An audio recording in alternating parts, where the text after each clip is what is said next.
my God, my parents are such boomers. They don't understand that when Adolf Hitler said, he was talking about the global banking conspiracy. I'm sorry.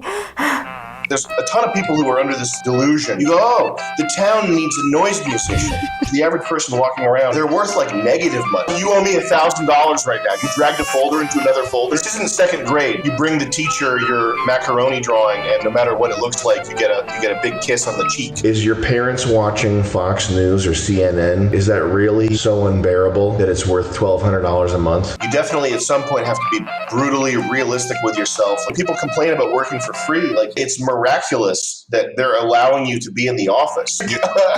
Where's my Balenciaga? Where's my Balenciaga, bro? I'm not wearing it. The illusion of safety. Like people do this so much with this decision making that by doing what is default, what is like the accepted thing to do, you think you're good to go. It's just like a lack of critical thinking. Like when people are choosing their career path, when people are trying to figure out what, like some sort of, trying to build some sort of vision for their life, and they go with the default settings, there's an illusion of safety there. And my point is that you are not necessarily better off doing that. You should probably try to game out certain end results and think like 5 years, 10 years, what could happen realistically? What can I do now to sort of set myself up for 10 years from now having some sort of independence? I don't think college is the way to go unless your ambition is to do something like very specialized and very financial, money making, some STEM related thing or some type of thing that you know for a fact. Okay, there's the average pay for this person doing this job in America is $120,000. I should do this. I like it. I want to do this. You know, that's the only case where you should be doing that type of shit. But also, even those STEM things, I mean, a lot of people are pretty unrealistic with that. Most people don't have that mathematical or scientific brain to even do those things. So then the rest of the people who get trapped in college are debt slaves. And I think that that's kind of the system in place right now. It's to just create as many debt slaves as possible. That's what hell is. Having to go to some social services office in Brooklyn to get food stamps or whatever. You get one of these normie jobs, you're going to be stuck somewhere, first of all, geographically. Second of all, you're going to be stuck somewhere money-wise. Like, what's something that people do for, like, learn, if you become like a radiologist or something, you go to radiology school. It's not like the world is jam-packed with openings for radiologists, and they need you so bad that they'll pay $250,000 a year. You're still going to have to run as fast as you can all the time just to stay in place. Like, you can't get ahead. And if you get ahead even a little bit, you are going to be by taxes. Right. And you're going to be just massacred. Like, I make a good amount of money, man, and I don't have any of it because I'm every month I look in my inbox and there's an email from my accountant that says, are you okay to debit $13,000 today? Just let me know. Like, that's an email I got like 2 days ago. For what? Hey, Sam, just for taxes, man. Hey, just wondering if you're okay to debit that $15,000. Good. Okay, we'll go ahead with that. Like, dude, where's my Balenciaga? Yeah. Where's my Balenciaga, bro? I'm not wearing it. My point being that if I can't get ahead, okay, and I'm a Mensa member, you definitely can't get ahead ever. Well, you're stuck. A lot of dudes been hitting me up with this one. Sam, my parents are such stupid boomers. I need to move out. I need to move out immediately. Oh my God, my parents are such boomers. They don't understand that when Adolf Hitler said, he was talking about the banking conspiracy. Guess what? Your parents are not your friends. Your parents are not on SoundCloud. Your parents don't know what clout is, okay? They don't understand these things. So when you tell your parents, hey, you're a boomer, I want that clout. I want that internet clout. And then you message me and you say, hey, Sam, I'm thinking about moving out. Here's what I think about that. Is your parents watching Fox News or CNN? Is that really so unbearable that it's worth $1,200 a month? Okay.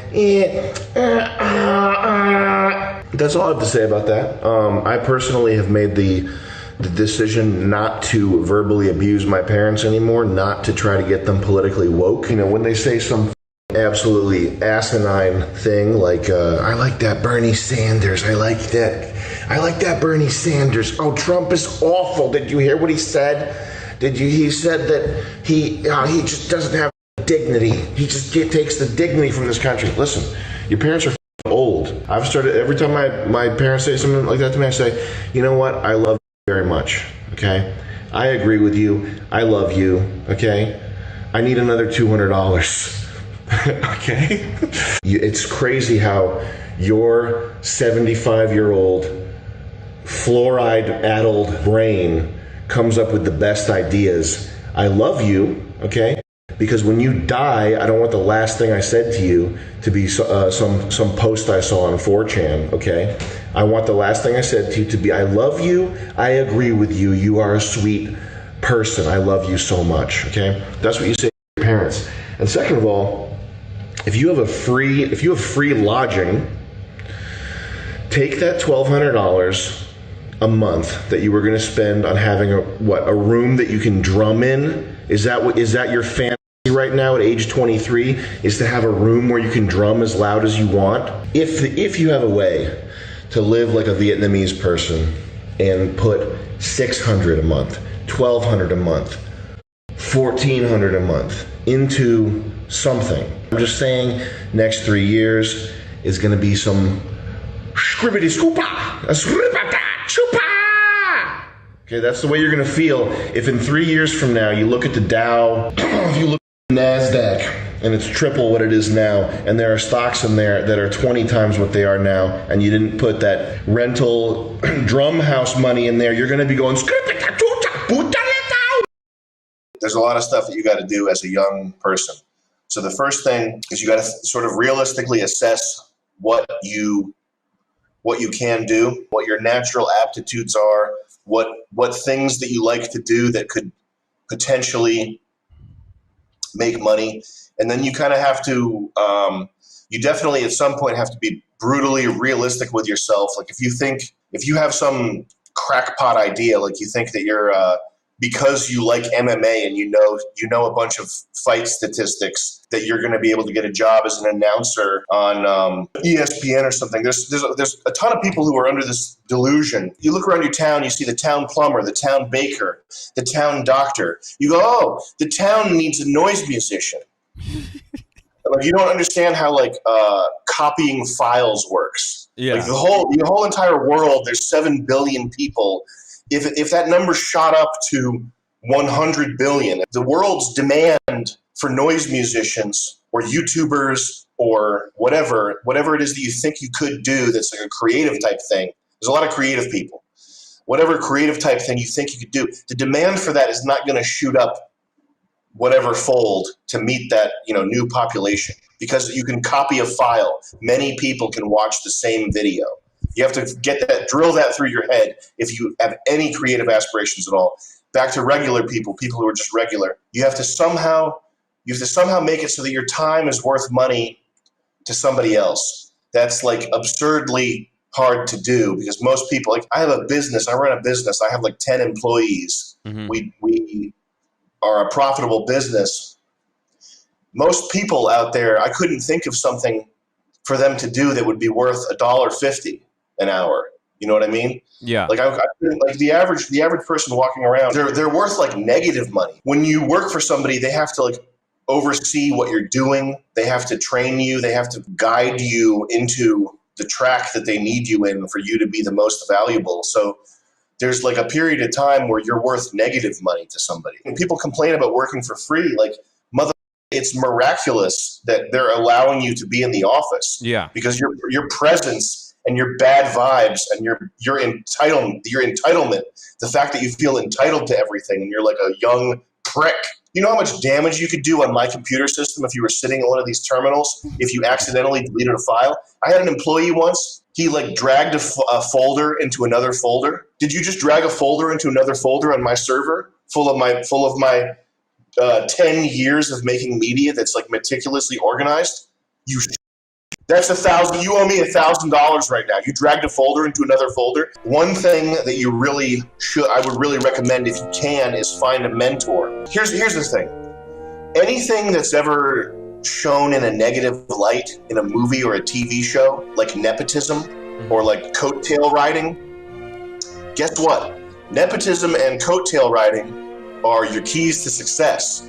If you have access to that, if you have access to nepotism, if you have an uncle or a father or somebody in your family who's willing to look out for you, don't be stupid, man. Jump on that right away. Jump on that immediately, right now. That's priority one. And if you have this like warped sense of pride that's brought on from by swallowing too many Hollywood narratives, where you're like, you know what? I'm not going to do it his way. I'm going to go out there and do it myself. Yeah. Like, shut up. You're an idiot. Learn how to do whatever it is that your male relative is willing to show you. That is massive. That is a massive gift. Just learning how work is done, learning how a business is run, whatever. Learning how a trade is performed, learning how to send an invoice. Like I work with a bunch of creative people, and when I start with somebody new, they don't know how to send an invoice. They're like, "Yo, can you use Cash App?" I'm like, "Yo, can you send me a 1099? Yeah. Can you send me a W-9 form?" They're like, "Yo, can you just like Cash App me that money, or like, yo, get me cash or whatever?" I'm like, "Yo, my man, can you get me a W-9 and an invoice and send it via QuickBooks?" That's like business potty training. How do I do that? I don't know how to ask for money. How do you ask for money? So look, nepotism, you don't want to like falsely ingratiate yourself to somebody else. I've had that mad times. It's sickening. I hate it. Okay, when people are like,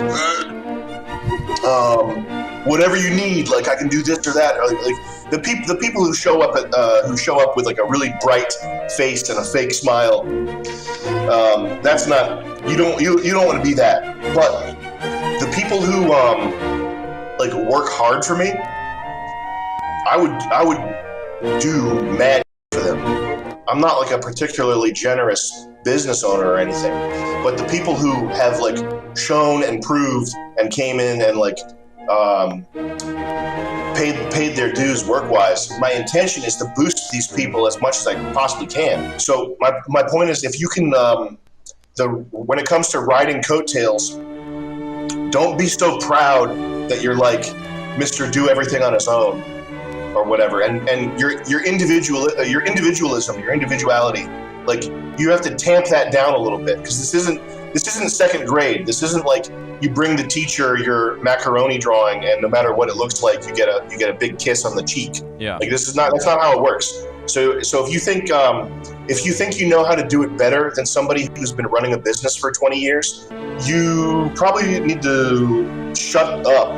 If the opportunity is given to you to latch onto somebody, nepotism-wise or just professionally, platonically, either way, you grab that and you milk it for all that you can, even just for the learning experience. Never mind the money, but like being around somebody who has their together, that's massive. If you find somebody who has their together, latch on.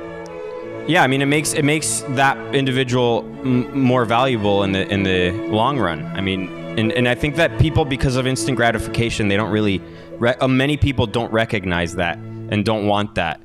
They would rather take the easy route, but in reality, they're kind of hurting themselves for the future.